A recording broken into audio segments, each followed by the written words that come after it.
90% marks लिएर आउन एकदमै धेरै सजिलो छ, चाहे जुनै पनि सब्जेक्ट होस्। यो स्टडी मेथडलाई तिमीहरूले फलो गर्यो भने 90 भन्दा धेरै नै मार्क्स आउँछ, यसको ग्यारेन्टी म दिँदैछु। ChatGPT-मा जाऊ, आफ्नो क्लास र सब्जेक्ट सेलेक्ट गर र एक्जाममा त्यो सब्जेक्टको कस्तो फर्मेटमा क्वेसनहरू आउँछ यो राम्ररी हेर।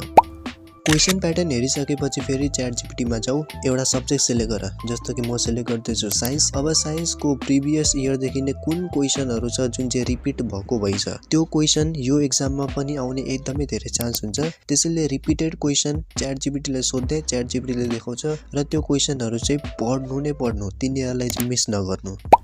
कुनै पनि एउटा च्याप्टर या फिर टपिक पढिसकेपछि आफ्नो एउटा सिम्पल टेस्ट ल्याऊ। ChatGPT-मा जाऊ, तिमीले जुन टपिक या फिर च्याप्टर पढ्यौ त्यसको नाम ChatGPT-लाई भन र त्यसको एउटा सिम्पल टेस्ट लिन भन। तिमीले जति पनि क्वेसनको एन्सर त्यहाँ दिन्छौ, ठिक छ, दिएनौ भने तिम्रो विक पोइन्ट के रहेछ भन्ने कुरा तिमीहरूले थाहा पाउँछौ र त्यसलाई इम्प्रुभ गर्न चाहिँ नबिर्सनु। यदि तिमीहरूले अहिले फोन चलाएर बस्यौ भने, रिल्स हेरेर बस्यौ भने तिमीहरूलाई मजा त आउँछ, तर यो मजा एकछिनको लागि मात्र हो। सोच तिमीहरूले राम्ररी पढ्यौ, टप गर्थ्यौ, तिम्रो साथीहरूले, तिम्रो टिचरले, तिम्रो पडोसीहरूले, तिम्रो आफ्नै फ्यामिलीले तिम्रो यति तारिफ गर्नु छ कि तिमीहरूले अझै धेरै पढ्ने मोटिभेसन पाउँछौ र यसले गर्दा तिमीहरूको फ्युचर पनि राम्रो हुन्छ। त्यसैले तिमीहरू आफै डिसाइड गर कि तिमीहरूलाई के गर्नु छ।